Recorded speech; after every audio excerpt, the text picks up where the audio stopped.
Rolling Thunder is an action platformer released by Namco in 1986. The story and characters are written about in detail online, but as a kid in the arcade you wouldn't really know much of that, so here's my face value take on the game. You are a secret agent type of dude whose slim build and long legs sets him apart from most arcade games of this era. You traverse areas littered with hooded goons who you gun down in cold blood as you try to rescue your partner from the terrorist organization Geldra. Rolling Thunder was also the name of an American action film released in 1977. What is wrong with you? Rolling Thunder. It was also the name of a sustained bombing campaign initiated by the United States against the North Vietnamese in 1965 during the Vietnam War. Good times. In 1987, Sega would release Shinobi in the arcades, and the influence Rolling Thunder had on this game was almost criminal. Sega would develop the Shinobi franchise over the next few years, both in the arcade and on the Mega Drive, cementing it as one of the best action platformers of all time. In Rolling Thunder, you progress through the stages, mostly left to right. Contact with enemies or projectiles is almost always instant death, and you have limited ammo. Entering marked doors can refill your ammo and upgrade your pistol to a machine gun. Most stages contain an upper level you can vault to and vault off, giving you a few iframes while in midair. Knowing when to vault to safety and back again is the key element of Rolling Thunder's gameplay. As you work your way through the stages, the difficulty gets to an almost impossible level very fast. And you can bet I adjusted the dip switches on my version and cheated like crazy to be able to capture the footage I needed for this video. The game also uses foreground and background areas to separate and break up the action a la Super Mario World, as you move behind and in front of corrugated metal walls to avoid being shot. Eventually, you make your way to Geldra and save your partner. Most of the bad guys you face along the way are wearing hooded uniforms with really bright colors.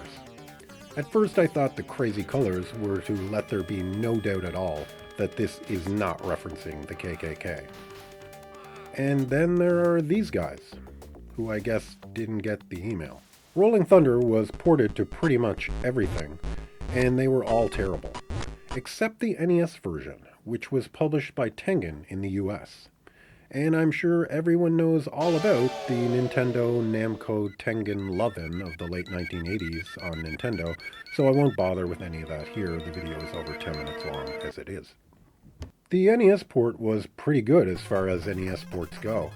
It retains the look and feel of the arcade game, and it controls very well. The stage layouts and difficulty were pretty much intact here. One point of interest in both versions of Rolling Thunder is that between levels you are given a visual update of the precarious situation your partner is enduring while captured. In the arcade version, she is actually tortured with electricity. The NES port went with a more anime art style, and while there is no electrocution torture, articles of her clothing disappear over time, making the heavy implication, "You better get here soon, kid, or else." But the Tengen published game was unlicensed and dodged Nintendo's approval process, so I guess it was anything goes content-wise.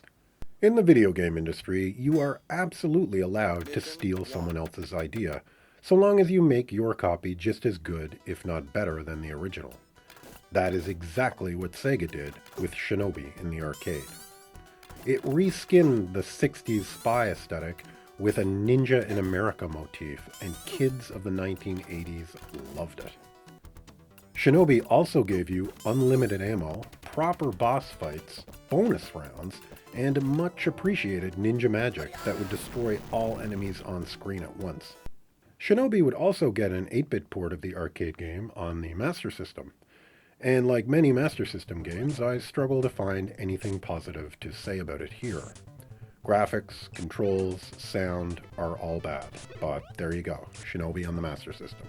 In 1990, Namco would release Rolling Thunder 2, which took everything about the first Rolling Thunder and made it better because now your partner is not kidnapped waiting to be sexually assaulted, but fighting beside you in a two-player co-op mode.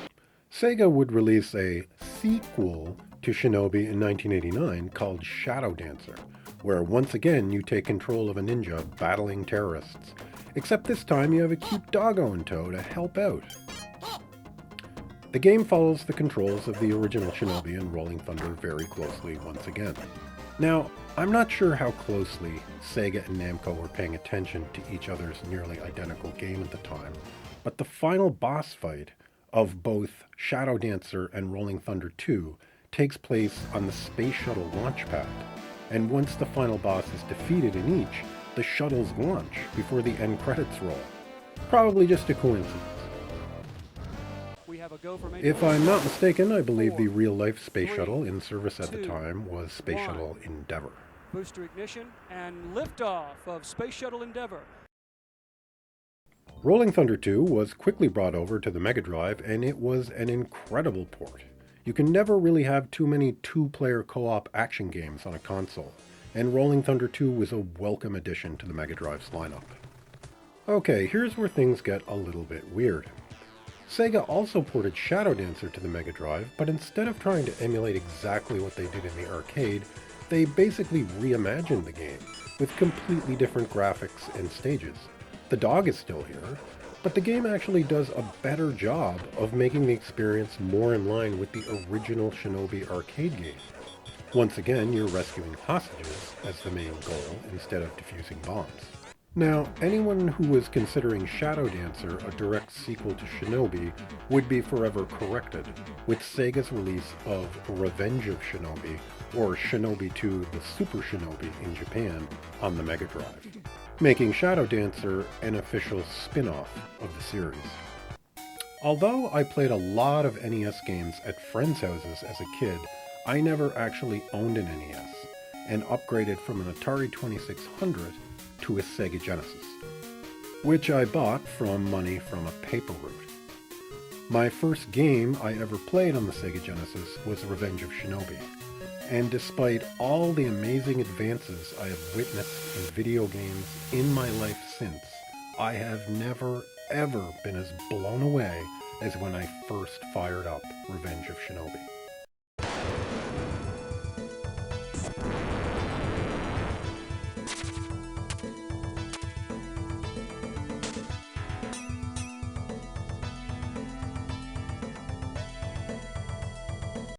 It's difficult to speak objectively about this game because of this experience. All I can say is find it and play it if you haven't already. I believe it is an absolute masterpiece in the glorious short-lived era of pre-Sonic Genesis. It also plays a lot like Rolling Thunder. In 1993, Namco would also skip the arcades altogether and release Rolling Thunder 3 as a Mega Drive only game. Rolling Thunder 3 is a quality game, but unfortunately, it removes the two-player option. In my opinion, a two-player mode is something that can only be added to a series and never taken away. Not sure why they did this, but it made for a huge step backwards and kind of a lackluster sequel. There were a few other games that attempted to adopt the Rolling Thunder style of gameplay, but they never quite struck the chord that the originals did. Okay, now it's time to talk about something very important. It's time to talk about Codename Viper. Codename Viper Codename Viper was published by Capcom for the NES in 1989. It is literally a carbon copy of Namco's Rolling Thunder. Unlike Shinobi, there is no attempt to reskin the game here. It's the same game with different music. It doesn't control like Rolling Thunder, it controls exactly like Rolling Thunder. The enemies, the gameplay, the going indoors to get more ammo, it's the same game. They added the ability to shoot while jumping, which is a welcome addition, but wow, how was there not a lawsuit here? Turns out Capcom didn't develop Codename Viper. They hired a developer called Arc Systems. Bastards! Who also, as it turns out, developed a port of a Namco arcade game on the NES, 2 years earlier. It was, of course, Rolling Thunder. I don't know what corporate treachery took place over in Japan to allow this fiasco to occur, but I'd like to think at least one person was forced to resign. Between 1986 and 1993, the Rolling Thunder and Shinobi games fed off one another to deliver a small slew of arcade and console games that would constantly impress with a high degree of unique, non-stop action, brutal gameplay, and difficulty. But the absolute masterpiece of them all, and the swan song of the whole shebang, would drop as a Mega Drive only game from Sega.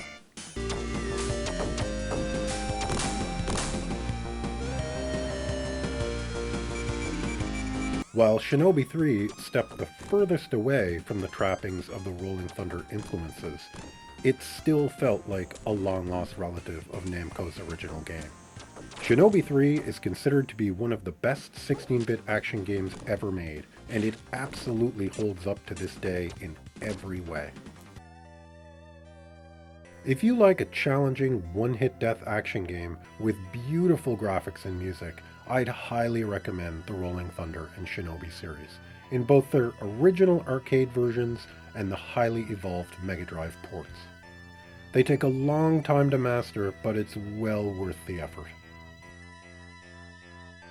Hey, thanks for watching this video. Sorry it took so long to get released. I had some serious audio problems this month. This was originally supposed to be out on Valentine's Day, but what can you do? We're golden now though. Consider liking or disliking the video or subscribing every time you do. I do backflips all the way to Kamloops, BC, and I high-five every little old lady I see downtown, and then I do backflips all the way home. See you next time. What is wrong with you?